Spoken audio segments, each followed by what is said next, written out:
ಜೊತೆಗೆ ಈ ವ್ಯಕ್ತಿಗೆ, ದರ್ಶನ್ ಎನ್ನುವ ವ್ಯಕ್ತಿಗೆ ಯಾರು ಹಣ ಕೊಟ್ಟಿದ್ರೋ ಆ ಮನುಷ್ಯಂದು, ಯಾರೋ ಮೋಹನ್ ರಾಜ್ ಅಂತೆ, ಆ ಮನುಷ್ಯಂದು ಫೋನ್ ಚೆಕ್ ಮಾಡಿದ್ರೆ ಸ್ವಿಚ್ಡ್ ಆಫ್. ಮೋಹನ್ ರಾಜ್ ಬಗ್ಗೆ ಇದೀಗ ಮಾಹಿತಿ ಕಲೆ ಹಾಕ್ತಾ ಇದ್ದಾರೆ. ಏನಾಯಿತು, ಹೆಸರು ಹೊರಗಡೆ ಬರ್ತಾ ಇದ್ದಂತೆ ಏನಾಗಿದೆ ಅಂದರೆ Mohan Raj phone switched off ಆಗಿದೆ. ಎಲ್ಲಿದ್ದಾನೆ ಪತ್ತೆ ಇಲ್ಲ ಈ ವ್ಯಕ್ತಿ. ಮೋಹನ್ ಮನೆಗೆ ತೆರಳಿ ನೋಟಿಸ್ ಕೊಡಬೇಕು ಅಂತೇಳಿ ಪೊಲೀಸರು ಇದೀಗ ಸಿದ್ಧತೆಯನ್ನು ಮಾಡಿಕೊಳ್ತಾ ಇದ್ದಾರೆ. ಇದ್ಯಾವ ಗ್ರಾಚಾರ ಬಂತಪ್ಪ ನನಗೆ, ನನ್ನ ಹೆಸರು ಹೇಳ್ಬಿಟ್ಟು ನಾ ದರ್ಶನ್ ಅಂತ ಅವ್ರಿಗೊಂದು ಟೆನ್ಷನ್ ಆಗಿರುತ್ತೆ. ಅಫ್ಕೋರ್ಸ್ ಇವರಿಂದನೇ ಪಡ್ಕೊಂಡಿರಬಹುದು, ಅದು ಬೇರೆ ವಿಚಾರ.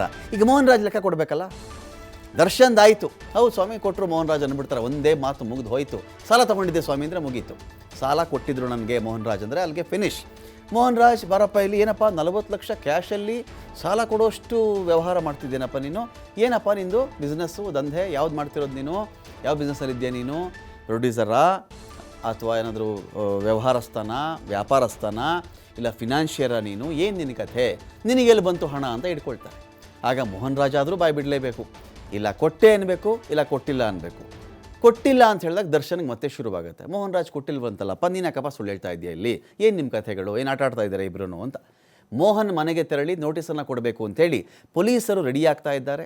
ಬಂಧಿತ ಆರೋಪಿಗಳ ಮಾಹಿತಿ ಮೇರೆಗೆ ನೋಟಿಸ್ ಕೊಡಬೇಕು ಅಂತ ಖಾಕಿ ಸಜ್ಜಾಗಿದೆ.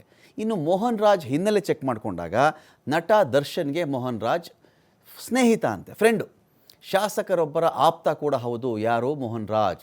MLA ಒಬ್ಬರಿಗೆ ತುಂಬ ಕ್ಲೋಸ್, ಗಳಸ್ತ್ಯ ಕಂಠಸ್ತ್ಯ ಫ್ರೆಂಡ್ ಇವರು ಅಂತ. 2018ರಲ್ಲಿ ಸೀಮೆಎಣ್ಣೆ ಸುರ್ಕೊಂಡು ಆತ್ಮಹತ್ಯೆಗೆ ಯತ್ನ ಮಾಡಿದ್ರು, ಜಮೀನು ವಿಚಾರಕ್ಕೆ ಆತ್ಮಹತ್ಯೆಗೆ ಟ್ರೈ ಮಾಡಿದ್ರು ಮೋಹನ್ ಅಂತ ಕೂಡ ಮಾಹಿತಿ ಇದೆ.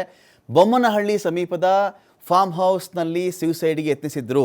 ಬೊಮ್ಮನಹಳ್ಳಿ ತುಂಬ ಚರ್ಚೆ ಆಗ್ತಿದೆ ರೀ, ಬೊಮ್ಮನಹಳ್ಳಿ ಇತ್ತೀಚೆಗೆ, ಯಾಕೆ ಅಂತ ಗೊತ್ತಿಲ್ಲ, ಬಹಳ ಚರ್ಚೆ ಆಗ್ತಿದೆ.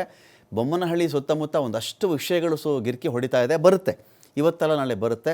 ನಿನ್ನೆ ಸ್ವಲ್ಪ ಒಂದಷ್ಟು ದೊಡ್ಡ ರಾಜಕಾರಣಿಯೊಬ್ಬರು ಮಾತನಾಡಿದ ಮೇಲೆ ಸ್ವಲ್ಪ ಅದು ಕಡಿಮೆ ಆಗಿತ್ತು. ಇದೀಗ ಮತ್ತೆ ನೋಡಿ, ಬೊಮ್ಮನಹಳ್ಳಿ ಸಮೀಪದ ಫಾರ್ಮ್ ಹೌಸ್ನಲ್ಲಿ ಸೂಸೈಡ್ಗೆ ಯತ್ನ ಮಾಡಿದ್ರಂತೆ ಇವರು. 2019ರಲ್ಲಿ ಉಪಮೇಯರ್ ಆಗಿದ್ದಿದ್ದು ಮೋಹನ್ ರಾಜ್, ಬೊಮ್ಮನಹಳ್ಳಿ ವಾರ್ಡ್ ಕಾರ್ಪೊರೇಟ್ ಆಗಿದ್ದಿದ್ದು ಯಾರು? ಮೋಹನ್ ರಾಜ್.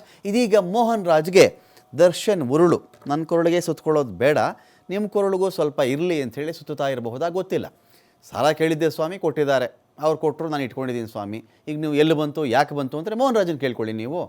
ನಾನು ಸಾಲ ಕೇಳಿದ್ದೆ ಸ್ವಾಮಿ, ಅರ್ಜೆಂಟ್ ನನಗೆ ಹಣದ ಅವಶ್ಯಕತೆ ಇತ್ತು, ಕೇಳಿ ಮೋಹನ್ನ ಇವಾಗ ಅಂತ ಕೇಳ್ತಾರೆ. ಮೋಹನ್ ರಾಜ್ಗೆ ಫೋನ್ ಮಾಡಿದ್ರೆ ಫೋನ್ ಸ್ವಿಚ್ಡ್ ಆಫ್ ಬರ್ತಾ ಇದೆ. ಹಾಗಾಗಿ ಇದು ಎಲ್ಲಿವರೆಗೆ ಬೆಳ್ಕೊಂಡು ಹೋಗುತ್ತೆ ಗೊತ್ತಿಲ್ಲ. ಒಟ್ಟಿನಲ್ಲಿ ಈ ಒಂದು ಸಂಕಷ್ಟದಿಂದ ಸದ್ಯಕ್ಕೆ ಸೋ ಕಾಲ್ಡ್ ಚಾಲೆಂಜಿಂಗ್ ಸ್ಟಾರ್ ತಪ್ಪಿಸಿಕೊಳ್ಳುವ ಲಕ್ಷಣ ಅಂತೂ ಕಾಣಿಸ್ತಾ ಇಲ್ಲ.